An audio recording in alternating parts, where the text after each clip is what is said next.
हान यशुई, तुम्हारा क्या मतलब है? एल्डर वुकिनफिक के चेहरे पर उदासी थी। मुझे लगता है कि मैंने पहले ही यह बात बहुत स्पष्ट रूप से कह दी है। हान यशुई के बाल बर्फ की तरह सफेद थे और उसकी त्वचा गोरी थी। उसकी आंखें बहुत पतली थीं और उसके होंठ बहुत पतले थे। उसने एक भयावह भावना प्रकट की। उसने पत्थर की मेज पर चाय का प्याला उठाया, एक घूंट लिया और कहा, बड़े वो, आपको ऐसा क्यों होना चाहिए?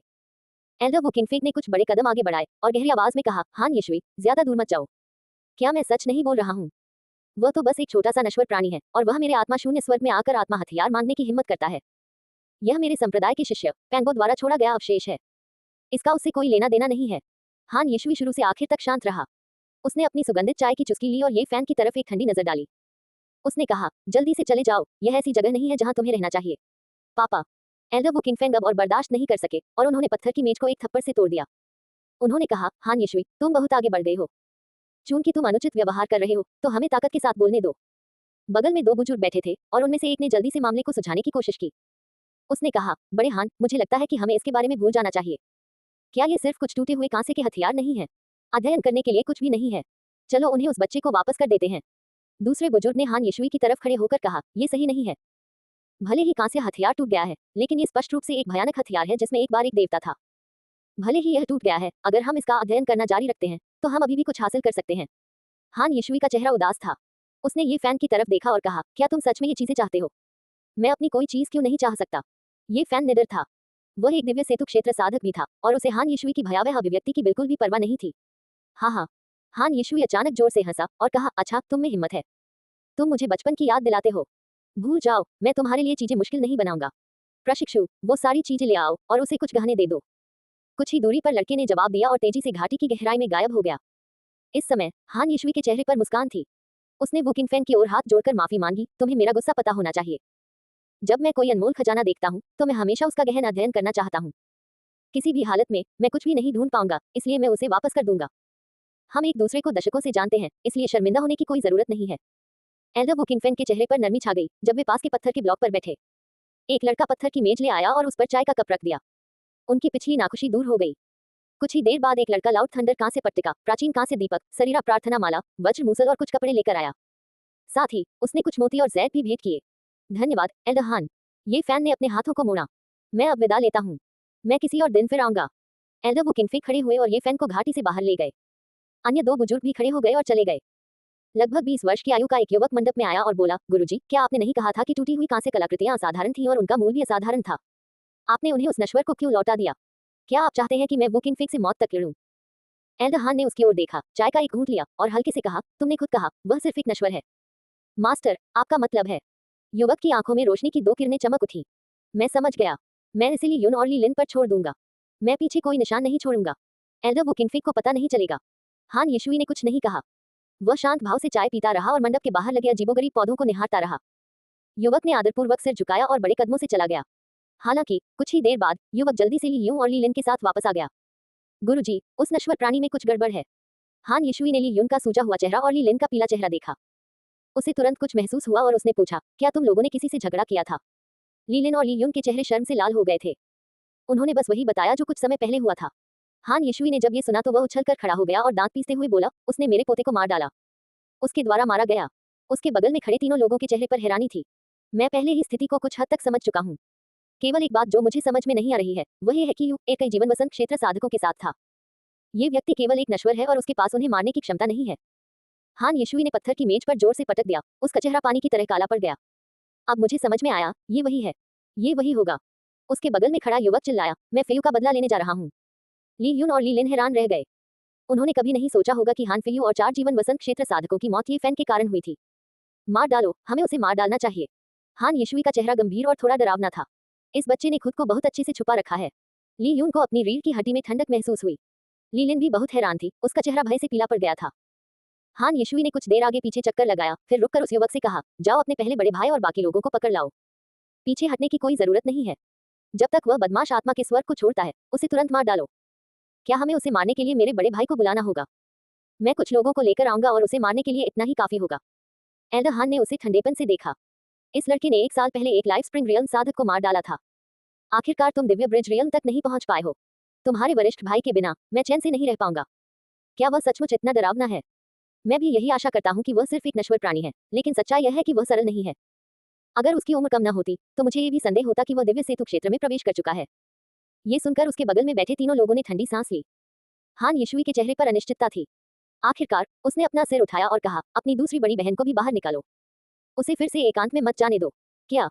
27 या 28 वर्षीय युवक बहुत हैरान हुआ और बोला, मेरे सबसे बड़े भाई और दूसरी बड़ी बहन दोनों ही दिव्य सेतु क्षेत्र के मजबूत अभ्यासी हैं। एक व्यक्ति ही पर्याप्त है, दो की क्या आवश्यकता है? उसे अपने बड़े भाई के साथ जाने दो।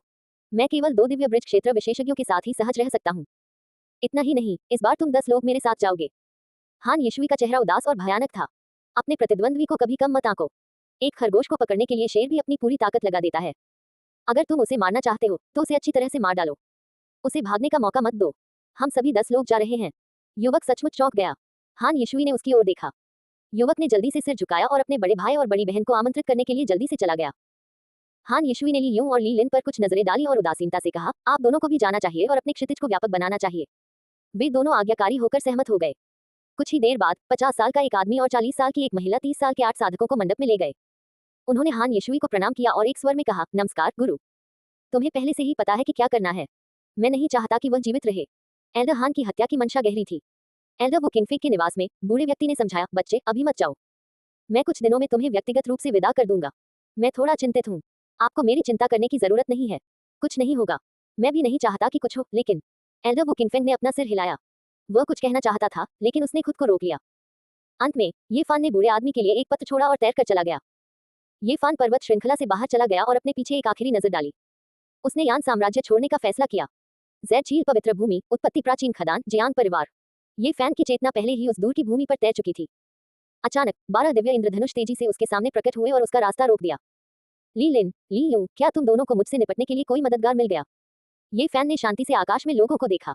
उनका इतना प्रभाव नहीं है। बीच में खड़ा एक 50 वर्षीय व्यक्ति उसे घूर रहा था। ये फैन को अचानक कुछ याद आया। उसकी आंखों से 2 किरणें निकली और उसने कहा, हान यशुई ने तुम्हें भेजा है। तुम बेवकूफ नहीं हो। उसके बगल में बैठी 40 साल की एक महिला ने व्यंग्यात्मक लहजे में कहा, तुम्हारे पास आखिरी शब्द क्या है? उन्हें छोड़ दो और हम तुम्हें तुम्हारे रास्ते पर भेज देंगे। कुछ कांस्य हथियारों की खातिर उसने मुझे मारने के लिए लोगों को भेजा। कितना क्रूर है। ये फैन की अभिव्यक्ति ठंडी हो गई। ये सिर्फ कांस्य पदक की बात नहीं है। तुमने हान फेयू को मार दिया है और मुझे उसका हिसाब चुकता करना है। मैं यान साम्राज्य को शांतिपूर्वक छोड़ना चाहता था, लेकिन ऐसा लग रहा है कि मैं तूफान खड़ा करने जा रहा हूँ। हाँ हाँ हाँ। आसमान में कई लोग हंस पड़े।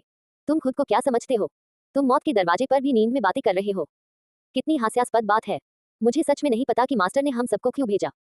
एक बदमाश को मारने के लिए 10 विशेषज्ञ, ये सच में। सबसे बड़ा भाई या दूसरी बहन उसे एक उंगली से मार सकते हैं। इतने सारे लोगों को भेजने की कोई जरूरत नहीं है। मास्टर बिना किसी बात के इतना बड़ा मुद्दा बना रहे हैं। 2 दिव्य सेतु क्षेत्र साधक और 8 जीवन वसंत क्षेत्र साधक। 10 विशेषज्ञ मुझे मारने आ रहे हैं। वे वास्तव में मेरे बारे में बहुत अच्छा सोचते हैं।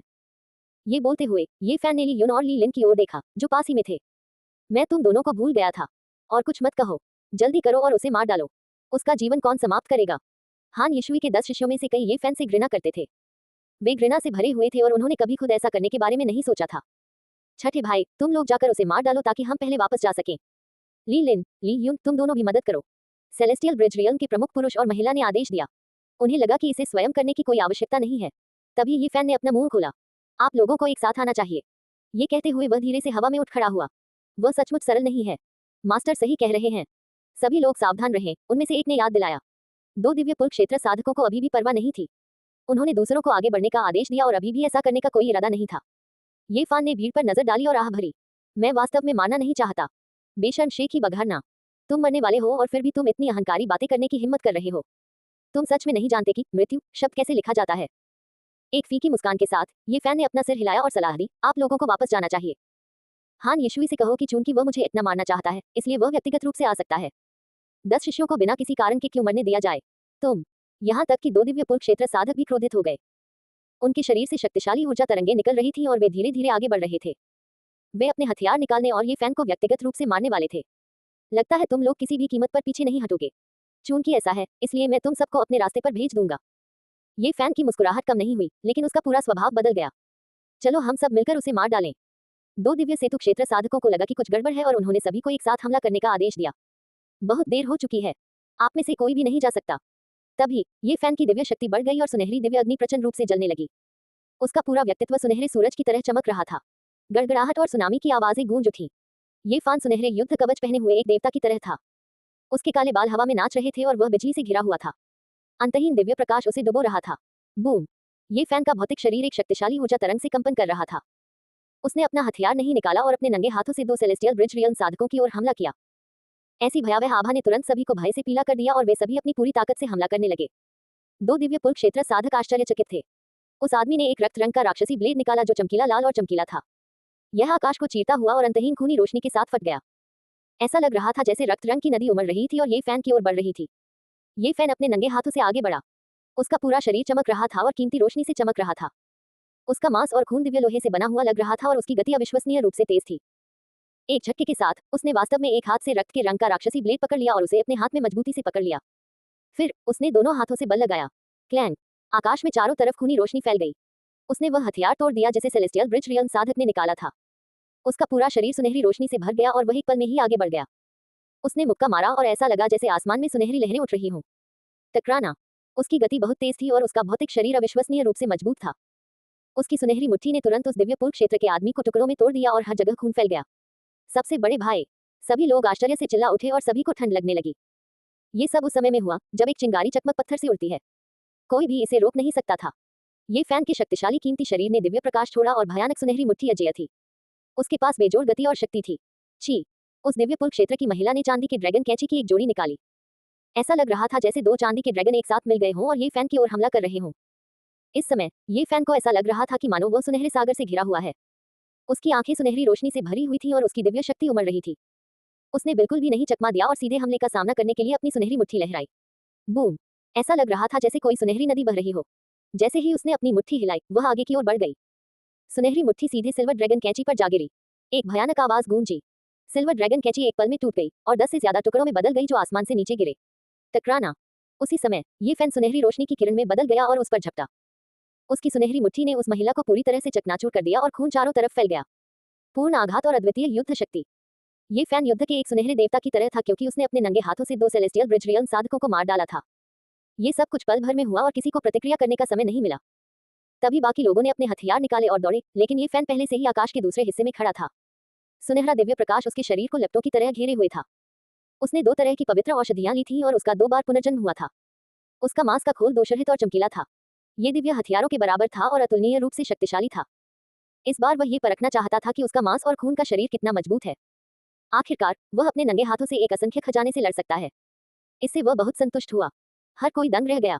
2 सेलेस्टियल ब्रिज रियन साधकों को ये फैन ने अपने नंगे हाथों से मार डाला। उनमें अभी भी लड़ने की इच्छा कैसे हो सकती थी? वे इतने डरे हुए थे कि उनकी आत्माएं लगभग उनके शरीर से निकल गईं। तुरंत वे सभी उड़ गए और भागना चाहते थे। ये फैन ने एक बैंगनी तांबे का दर्पण निकाला। बैंगनी धुंध धुंधली थी और एक पल में दर्पण की सतह आसमान में सूरज की तरह चमक उठी। इससे निकलने वाली बैंगनी दिव्य रोशनी सभी दिशाओं में फैल गई। पसस पसस पसस! धुएं के गुबार निकलने लगे और एक के बाद एक लाशें गिरने लगी। आह! चीखें सुनाई दे रही थीं और कोई भी बचकर नहीं निकल पा रहा था। जीवन वसंत क्षेत्र और दिव्य पुल क्षेत्र के बीच बहुत बड़ा अंतर था। ताकत में अंतर स्वर्ग और पृथ्वी जैसा था। 2 दिव्य पुल क्षेत्र साधक ये फैन की सुनहरी मुट्ठी से चकनाचूर हो गए, उन्हें तो छोड़िए। वे बैंगनी तांबे के स्तर के हमले का सामना नहीं कर सके। लीलिन और ली युन सहित 12 साधकों में से कोई भी बचकर नहीं निकल सका। वे सभी मारे गए। एक साधक द्वारा परिष्कृत बैंगनी तांबे का 8 त्रिग्राम दर्पण जो निर्वाण क्षेत्र को पार कर चुका है, वास्तव में असाधारण है। ये फैन ने खुद से कहा। उसने दर्पण रख लिया और उसके शरीर पर लगी सुनहरी दिव्य अग्नि तुरंत गायब हो गई। उसकी सुनहरी मुट्ठी और चमकती त्वचा अपने सामान्य रंग में वापस आ गई। उसकी शक्तिशाली आभा पूरी तरह से संयमित थी। वह एक बार फिर एक सुंदर युवक में बदल गया था, पर उसके बड़े लड़के की तरह, जो मनुष्यों और जानवरों दोनों के लिए हानिरहित लग रहा था। हान यिशुई, तुमने शीर्ष 10 शिष्यों को भेजा। वे बहुत शक्तिशाली हैं। अगर कोई और होता तो वे मर जाते। दुर्भाग्य से वे मुझसे मिल गए, ये फैन ने खुद से बड़बड़ाया। चूंकि तुम मुझे मारना चाहते हो, तो मेरे पास रोकने के लिए कुछ भी नहीं है। ये फैन ने बिना समय बर्बाद किए आत्मा के खंडहर की गुफा की ओर दौड़ लगा दी। जल्द ही वह पहाड़ के गेट पर पहुंच गया और अंदर चला गया। पहाड़ के गेट की रखवाली कर रहे शिष्यों ने उसे पहचान लिया और उसे रोका नहीं। परेशानी मत करो। अगर मुझे परेशानी का डर है, तो मैं यान साम्राज्य को शांतिपूर्वक छोड़ना चाहता था। हान यिशुई, चूंकि तुम मुझे मारना चाहते हो, इसलिए मैं आज तुम्हारे पास आऊंगा। उस समय हान यिशुई को बेचैनी महसूस हुई। उसे लगा कि कुछ गड़बड़ है। उसने बहुत देर तक इंतजार किया, लेकिन उसके शिष्य वापस नहीं आए, जिससे उसे चिंता होने लगी। उस पल उसे लगा कि कुछ गड़बड़ है। घाटी में एक खास आभा थी। उसने अपना सिर उठाया और सामने देखा। मंडप के सामने 14 साल की उम्र का एक युवक खड़ा था। वह अपने सफेद दांत दिखा रहा था और उसकी तरफ देखकर मुस्कुरा रहा था। तुम? हान यिशुई कुछ कदम पीछे हट गया। उसे पता था कि कुछ गड़बड़ है। उसके सामने खड़ा युवक सरल नहीं था। उससे निपटना उसकी कल्पना से कहीं ज्यादा मुश्किल था। वे कहाँ हैं? हान यिशुई ने हार मानने को तैयार न होते हुए पूछा। क्या आप अपने शीर्ष 10 शिष्यों के बारे में बात कर रहे हैं? मैंने उन्हें उनके रास्ते पर भेज दिया है। तुम? हान यीशुई के माथे पर नसें उभर आईं। ये फैन ने मुस्कुराते हुए कहा, मैं तुम्हें उनके पास वापस भेज दूंगी। उस पल ये फैन की आभा फिर से बदल गई। ऐसा लगा जैसे एक सुनहरा सागर उसके शरीर को ढंक गया हो। उसी समय बिजली के अनगिनत बोर्ड चमक रहे थे। दिव्य प्रकाश चकाचौंध था और एक भयानक ऊर्जा तरंग जारी हुई।